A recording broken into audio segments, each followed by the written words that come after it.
نستعين صراط المستقيم صراط الذين أنعمت عليهم غير المغضوب عليهم ولا الضالين آمين. السلام عليكم ورحمة الله وبركاته. أعوذ بالله من الشيطان الرجيم. بسم الله الرحمن الرحيم. الحمد لله رب العالمين، والصلاة والسلام على أشرف الأنبياء والمرسلين سيدنا ومولانا محمد وعلى آله وصحبه أجمعين. أما بعد، سبحانك لا علم لنا إلا ما علمتنا إنك أنت العليم الحكيم، ولا حول ولا قوة إلا بالله العلي العظيم. رب اشرح لي صدري ويسر لي أمري واحلل عقدة من lisanي yafqahu qawli. Marilah kita berniat i'tikaf. Bismillahirrahmanirrahim. Nawaitu an a'taqifa fi hadzal masjid sunnatan lillahi ta'ala. Halaman 165.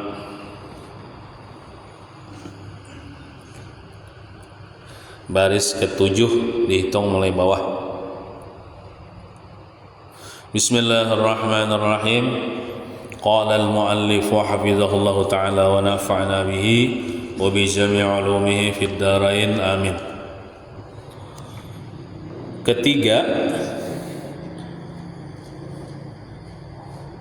Ketiga daripada akhlak yang semestinya kita berakhlak karena kita mengamalkan akan asma Allah Al-Latif.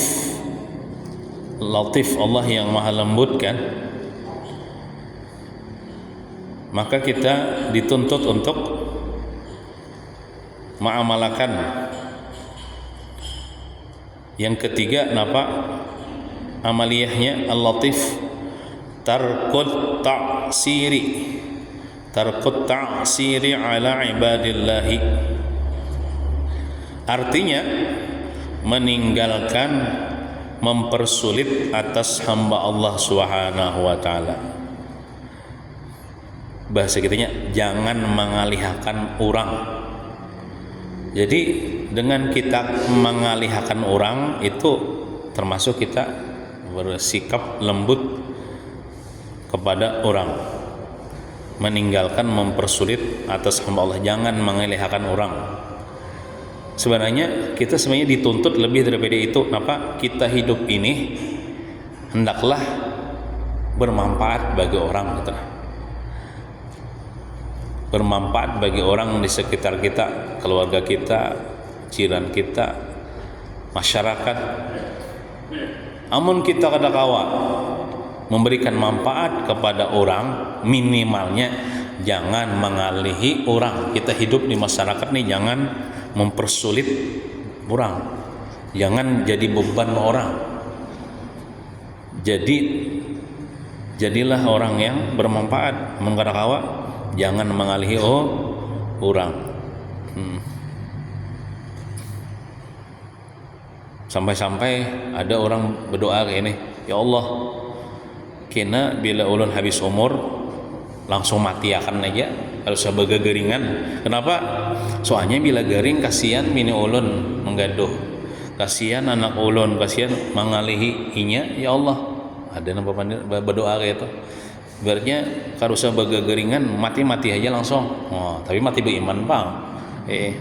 Ada juga orang berdoa kayak itu, saking kada hakunnya nih mengalihi orang, membebani orang. Nah,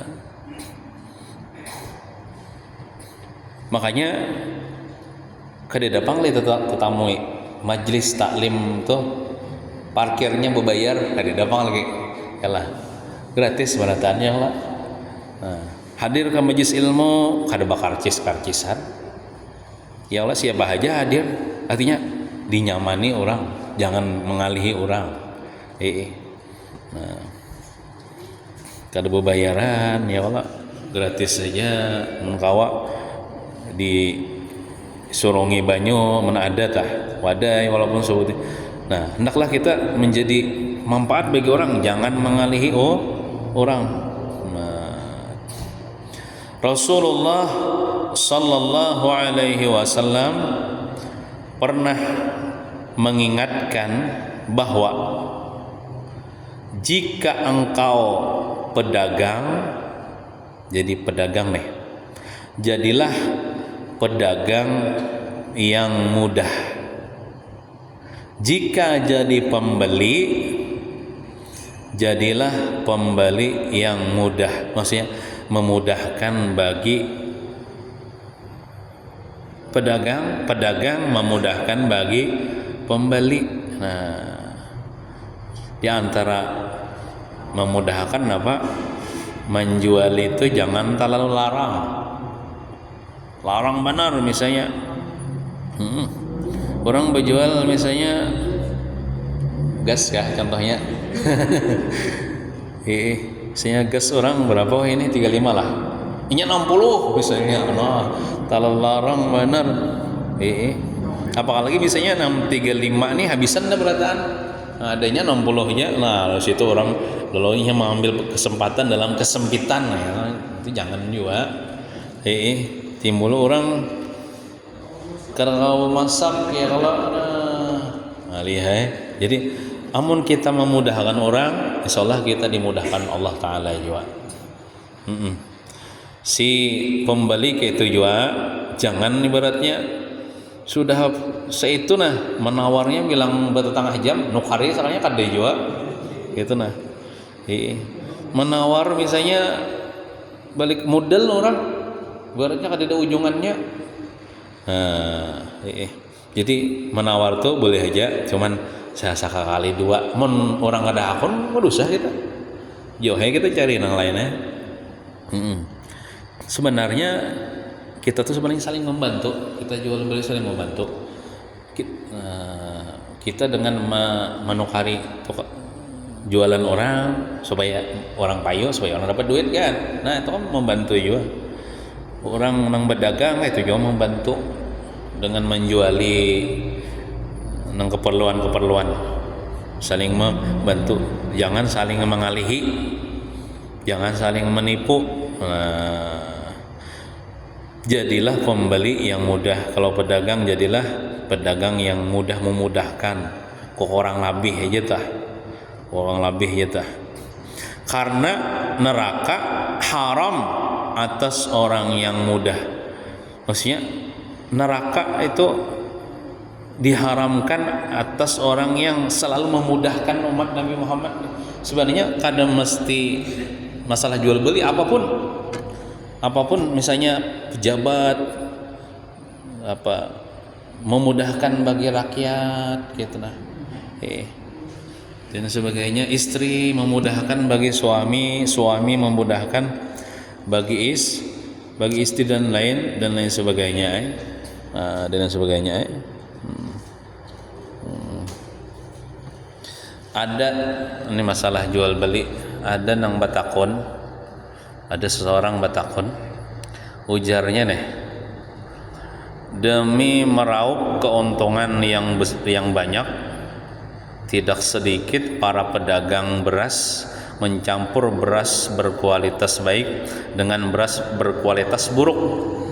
Apa tindakan tersebut dibenarkan dalam agama? Orang kadang mesti pedagang, contohnya pedagang beras. Misalnya anggaplah beras unus. Sebenarnya kada unus 100% dicampur. Misalnya selitar, selitar. Sebalik itu berapa liter ya? 20 liter. Nah, dicampurnya misalnya 5 liter. Wah, diharunya itu kada unus lagi tuh, siam haruan namanya lah. Diharunya kayak itu. Nah, kan amun kita jangan kayak itu ya lah. Kita pedagang tuh jujur kan, kecuali kita pada ini lain siam unus, tapi siam unus dan siam haruan. Nah, tapi jangan jual mahal bio lah. Dikira orang narangnya siam haruan, sekalinya diharunya. Jadi jelaskan juga. Nah, kayak apa nih tuh? Nah, jawabannya itu tidak dibenarkan, artinya kada boleh karena termasuk penipuan. Nah, kecuali dengan sepengetahuan Makanya pedagang ini harus jujur. Tapi pulangnya lamun jujur orang kada kon nukari. Nah, gitu Bang. Kita harus jujur Bang. Jujur Bang. Ya kalau nang ini kok campur ini si onus ini lawan beras duluk misalnya. Jadi kan anak nukar kadang-kadang tapi lamun baranai aja. Ya, nah itu haram. Menipu, maka jar Nabi man ghasyana falaysa minna, siapa yang menipu kami maka dia tidak termasuk golongan kami. Bisa kada diakui umat Nabi Muhammad sallallahu alaihi wasallam. Ada juga takut masalah jual beli juga. Kayak apa hukumnya ya melakukan jual beli waktu azan Jumat? Waktu azan Jumat kan kita nih lelakian solak ke masjid ya kok sembahyang Jumat. Nah biasanya kan ada bubuhan paman-paman pintol ya, nah di higa-higa pagar itu ya Allah.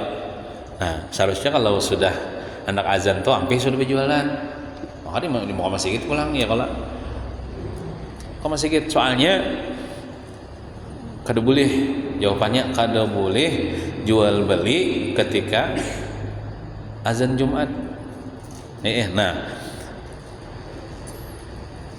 kecuali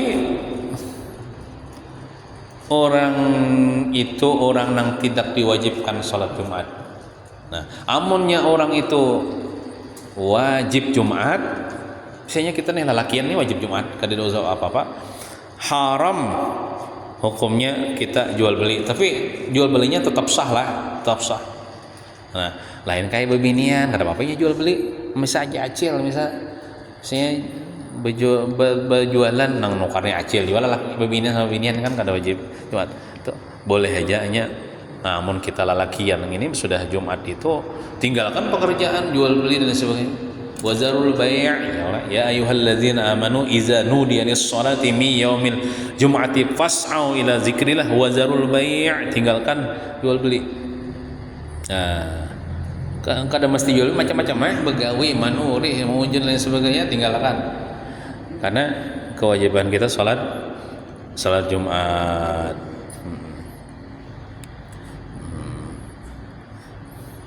Ada juga takon masalah jual beli juga panjang takonannya nah.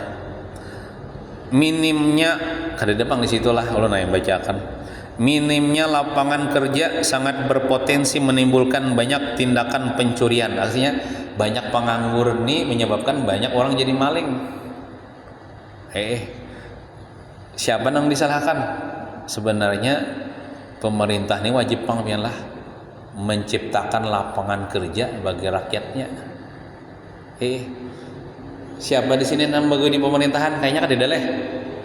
Kita ini kayaknya mandiri barataan, maksud mandiri ada berpingkut dan pemerintah. Sebenarnya biarlah dalam visi dan misi bubuhan yang presiden dan calon presiden itu nah adanya hendak menciptakan berapa aja Gibran semalam tuh 19.000 lapangan pekerjaan enggak? Juta. Tapi adalah pian dapat pekerjaan dari pemerintah, ada daulah kayaknya mandiri beratan nah, ada nang nguri, ada nang berjualan nah. Sebenarnya itu kalau dalam undang-undang itu kita nih wajib pemerintah menciptakan lapangan kerja untuk rakyatnya dan kita bekerja dan kita dapat gaji dari kerja itu, sebenarnya kayak itu.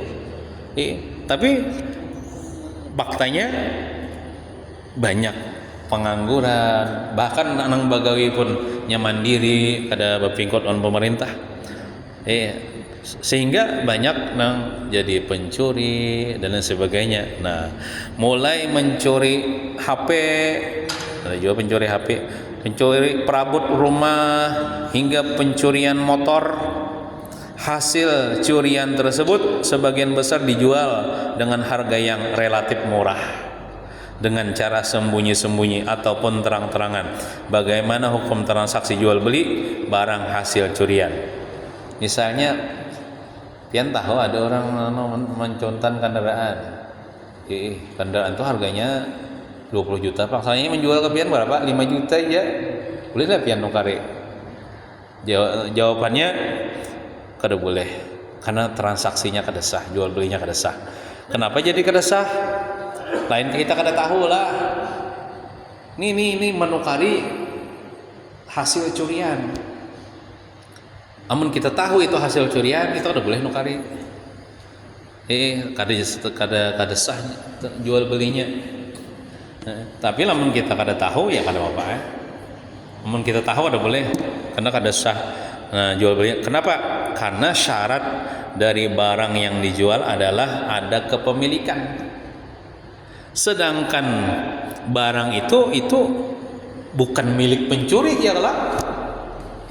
Ini tuh menjual barang curian. Lain misalnya pian, misalnya menjual barang pian, pun pian seorang itu kan ada kepemilikan. Ulun kan sah. Atau misalnya pian menjual, diwakilkan oleh orang pemiliknya untuk menjualkan barang ke ulun, sah jual belinya. Amun mencuri gini, itu pun bukan miliknya. Nah, kalau misalnya ada bisi rekan bisnis nang kayak itu, jangan ditukari. Haram hukumnya jual belinya pun kada sah jual. Ada pulang betakon, ini masalah jual beli bang lah. Perlu juga kita tahu nih.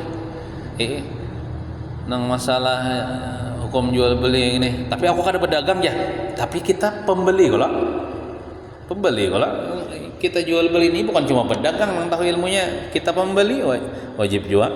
Nah, ada pulang betakon.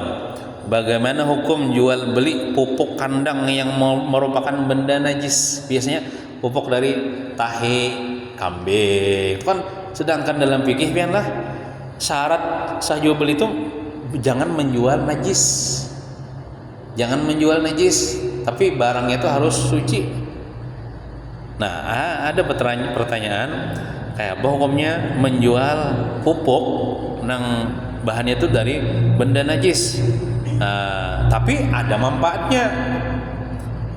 Pemanfaatnya gasan apa? Pupuk, gasan mau pupuk yang apa tuh? Tanam-tanaman, sayur-sayuran supaya subur. Perlu juga kan orang tahu namanya nih. Apa? Kita bisa jual nukar. Kita kada berjual, kita nukar. Kita ada bisi kebun apa misalnya hendak kebun tarung, lalu hendak mau pupuk nukar ya pupuk. Kita tahu itu benda najis.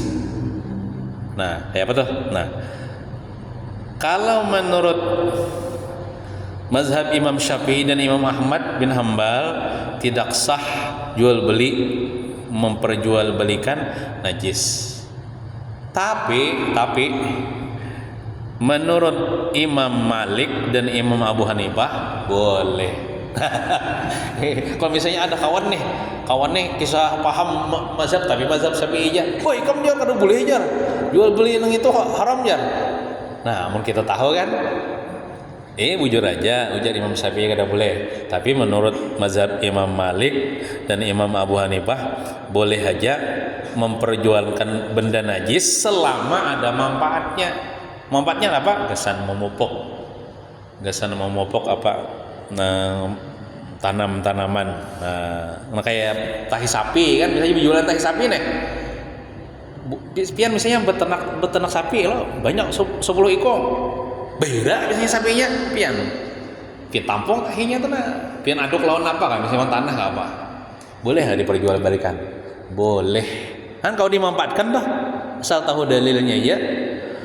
Menurut Imam Malik dan Imam Abu Hanifah. Walaupun menurut Imam Syafi'i kada boleh, tapi ada aja imam membolehkan. Kan kamu tahu ilmunya kan kau tuh kada sia-sia tuh tai sapi lah. Misalnya kan kau gasan pupuk. Nah, dan sebagainya.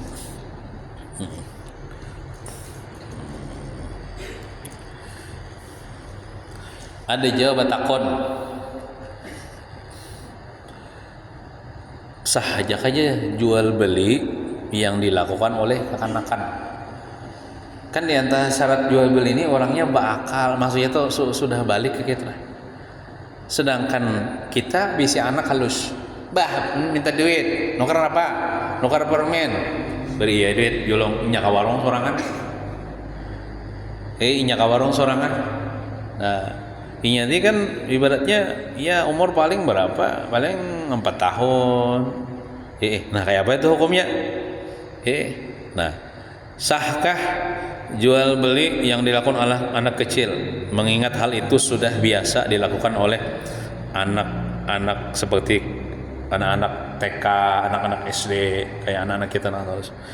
Nah, hukumnya sah jika sesuatu yang dibeli bukan termasuk benda yang bukan termasuk hal yang berharga, maksudnya nang halus-halus saja kayak permen itu kan halus ya, tapi disuruhnya nukar beras sakarong, nah itu ada sah jual belinya aja.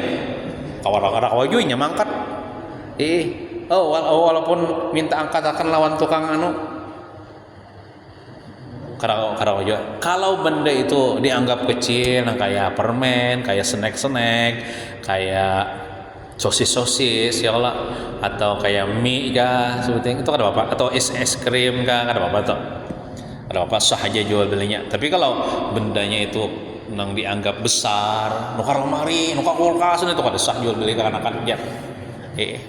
Nah, jadi artinya kan kita tahu juga perlu juga tahu anunya nang hukumnya tah kan kita koler ya kalau nukar pulmen aja koler abah ikan menjaga warung seorang, atau misalnya abahnya nih nak berokok tukarkan rokok aja sebilah, nah tahu lah mencokotak lah sebilah itu dikit itu kan, nah ada apa tuh karena kan sah aja jual belinya.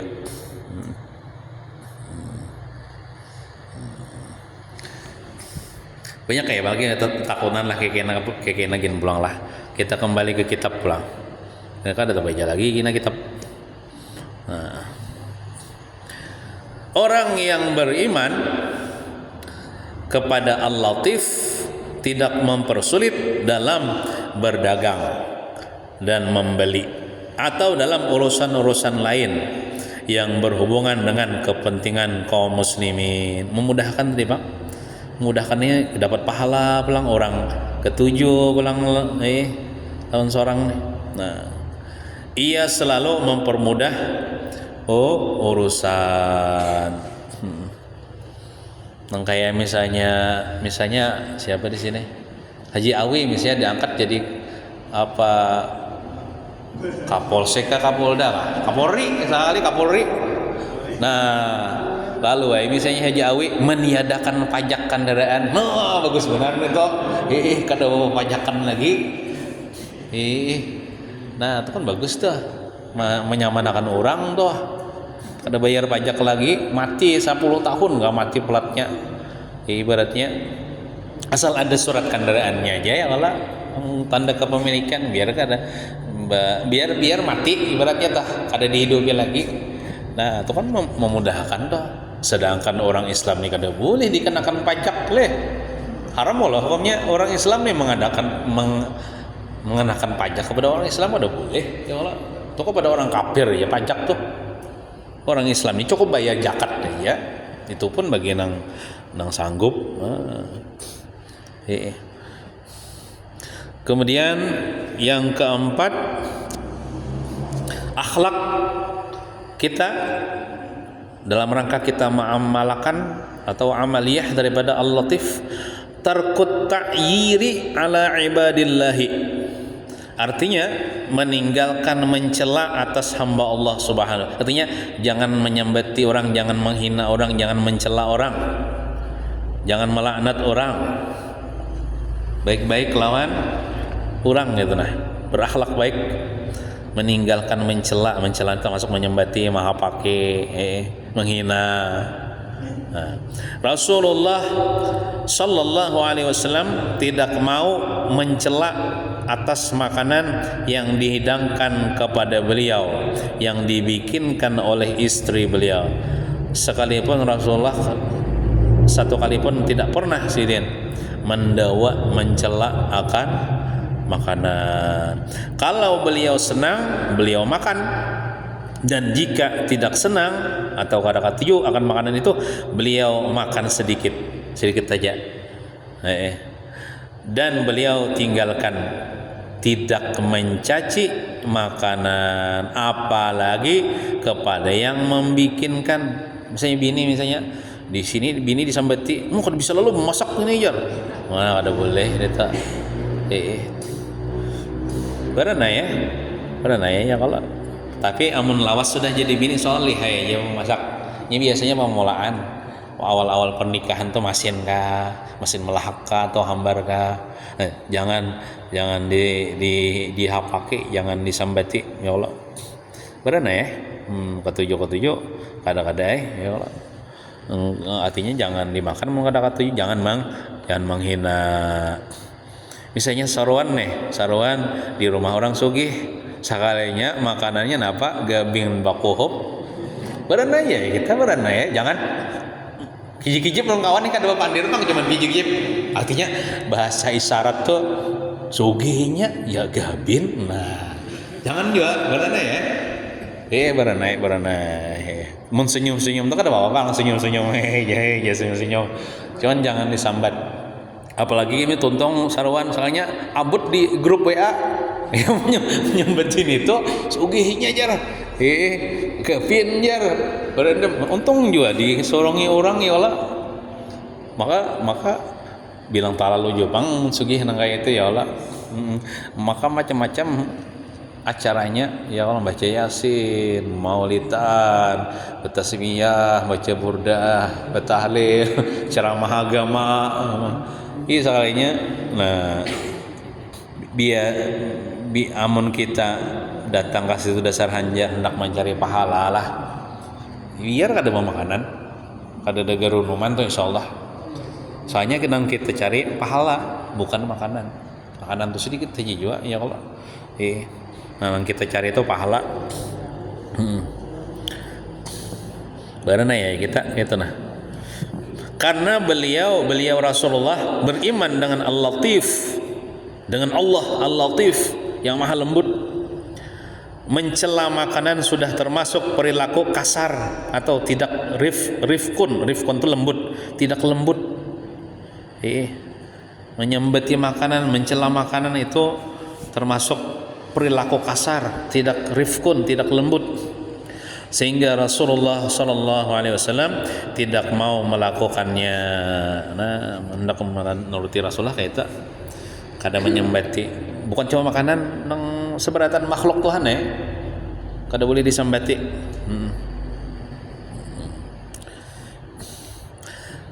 Rasulullah sallallahu alaihi wasallam bersabda iza ahabballahu ahla baitin adkhalahu rifqa artinya apabila Allah subhanahu wa ta'ala mencintai penghuni rumah Allah subhanahu wa ta'ala masukkan kepada mereka rifqun atau kasih sayang jadi bila bubuhan ahli rumah misalnya kita di rumah kita bini kita anak kita nih bila kita bersifat kasih sayang kita kasih sayang sama bini kita kadang menghina bini kita kadang menghapaki bini kita kadang mencela masakan bini kita juga menghormati laki anak itu juga hormat kepada sayang nah itu tandanya Tuhan mencintai serumahan mencintai serumahan kama tarham kadzalika turham ya sebagaimana engkau kasih sayang seperti itu juga kamu disayangi orang sebagaimana kamu kasih sayang kepada hamba Allah kamu akan disayangi oleh Allah subhanahu wa ta'ala dalam hadis yang lain Rasulullah SAW bersabda wa iza ahabballahu abdan alqahu rifqa wa ma min ahli baitin yuhramuna rifqa illa hurimu mahabbatallah kurang lebih jelas maknanya yang di atas tadi artinya dan apabila Allah subhanahu wa ta'ala mencintai seorang hamba Allah subhanahu wa ta'ala akan meletakkan Allah meletakkan ke dalam hatinya hati hamba itu kasih sayang nah bila kita nih tandanya dicintai Allah hati kita kasih sayang kepada orang dan tidaklah ada dari penghuni rumah yang didinding dari rifkun didinding daripada sifat kasih sayang kecuali mereka didinding dari cinta Allah subhanahu wa ta'ala jadi tandanya orang yang kada disayangi Tuhan nih inya ini kada bersifat lemah lembut atau bersifat kasar kepada makhluk Allah subhanahu wa ta'ala Rumah tangga yang kasar penghuninya, tidak ada kasih sayang, itu jauh dari rahmat dan kasih sayang Allah Subhanahu wa taala. Misalnya lawan bini pemukulan, lawan anak pemukulan, kada ada sebab apa-apa memukul misalnya. Ya kalau atau penyarikan misalnya, kada ada salah apa-apa orang disadiki. Nah itu jauh daripada rahmat Allah Subhanahu wa taala. Karenanya ini tak paling lah, kadang-kadang lawan orang bagus selama lembut, tapi lawan bini merangot. Lawan orang bepandir bagus kalam, tapi lawan anak manyanyarik. Padahal jan apa lah, suami nang paling bagus itu orang nang paling bagus akhlak itu orang nang paling lembut dan kasih sayang kepada keluarganya seorang yang di rumah nih. Jangan tak paling orang bagus wan keluarga seorang terbagus. Nah, karenanya Rasulullah SAW mencontohkan dengan menghindari sekecil apapun perilaku yang membuat penghuni rumah tersinggung. Berapa kali sudah kita nih mau membuat bini kita tersinggung soalnya. Namun orang hinanya kita menjaga benar supaya orang yang kada disinggung, tapi lawan bini bilang hari-hari menyinggung bini.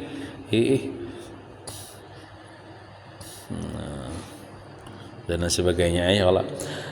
Terus rifkun sifat lemah lembut lah. Ini ada naran ada depan di sini lah. Contoh naran Muhammad Rifki tapi penamparan. Seharusnya kan Rifki itu kan lembut. Muhammad Rifki lembut korer, soalnya penyarikan menamparan tapi cocok loh. Maksudnya itu ada cocok perilakunya nang diubah. Namanya kada apa-apa lah. Namanya tetap nang perilakunya aja nang diubah supaya sesuai lah lawan ngaran. Rifkun atau lemah lembut tidak masuk atas seseorang kecuali memperhias orang itu. Jadi bila sifat lembut itu ada di hati kita, ada di diri kita, itu memperhias akhlak kita. Pasti orang itu bagus akhlaknya gitu nah. Bila orang punya sifat lemah lembut, kasih sayang, pasti bagus akhlaknya.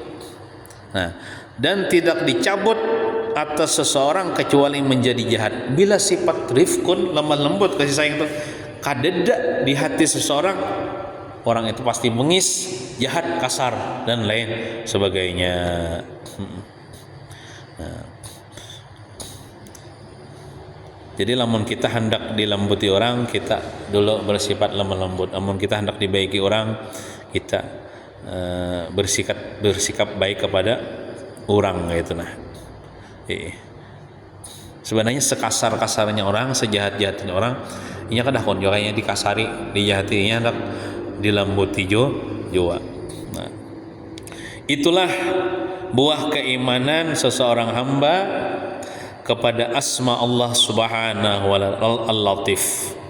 Ia akan menjadi orang yang rifkun, yang kasih sayang bagi dirinya dan orang-orang yang di sekitarnya. Kasih sayang kepada dirinya lah, bukan cuma jangan kayak lilin lah. Ini orang aja terang, inya terbakar. Lilin tuh kayak tolak menerangi orang tapi dirinya terbakar. Nah, kita kasih sayang lawan diri kita juga, dan kasih sayang kepada orang lain. Contoh, kita kasih sayang lawan diri kita, jangan kita rusak diri kita, jangan kita rusak kesehatan kita. Dengan minum khamar itu kan merusak apa otak, merusak akal ya kalau. Dan sebagainya ya kalau itu merusak. Atau misalnya kita kada sembahyang itu merusak diri kita juga. Kita mengerjakan dosa itu merusak, tandanya kita kada sayang lawan diri kita. Tandanya kita zalim kepada diri kita. Nah, kita jangan zalim kepada, kita sayangi diri kita nih supaya bukan cuma selamat di dunia tapi selamat di akhirat. Ini ada orang menjaga kesehatannya bagus, cuma kada sembahyang. Itunya selamat di dunia aja tapi kada selamat di kubur. Nah, kita nih hendak selamat di dunia, selamat di kubur diri kita nih. Kita jaga ya Allah. Tandanya kita kasih sayang bagi diri kita dan orang-orang di sekitar kita. Jadi kesimpulannya apa? Wala taqulu kalan 'alan nas, itu kesimpulannya, janganlah kamu menjadi beban bagi orang lain. Jangan orang jadi menjadi menyulitkan bagi orang. Tapi jadilah sebagaimana dikatakan oleh Rasulullah, khairun nas anfa'uhum linnas. Sebaik-baik manusia orang yang paling bermanfaat bagi manusia yang lain. Wallahu alam bissawab. Mudah-mudahan kita seberatan selamat dunia wal akhirah. Amin ya rabbal alamin. Wa sallallahu ala sayyidina Muhammadin wa ala alihi wa sahbihi wasallam. Alhamdulillahi rabbil alamin. Nas'aluka ya man huwa Allahul ladzi la ilaha illa huwar rahmanur rahim. المالك القدوس السلام والمؤمن المهيمن العزيز الجبار المتكبر الخالق البارئ المصور الغفار القهار الوهاب الرزاق الفتاح العليم القابض الباسط الخافض الرافع المعز المذل السميع البصير الحكم العدل اللطيف الخبير الحليم العظيم الغفور الشكور العلي الكبير الحافظ المقيت الحسيب الجليل الكريم الرقيب المجيب والواسع الحكيم الودود المجيد الباعث الشهيد الحق الوكيل القوي المتين الولي الحميد المحسن المبدئ المعيد المحيي المميت الحي القيوم الواجد الماجد الواحد الصمد القادر المقتدر المقدم المؤخر الأول الآخر الظاهر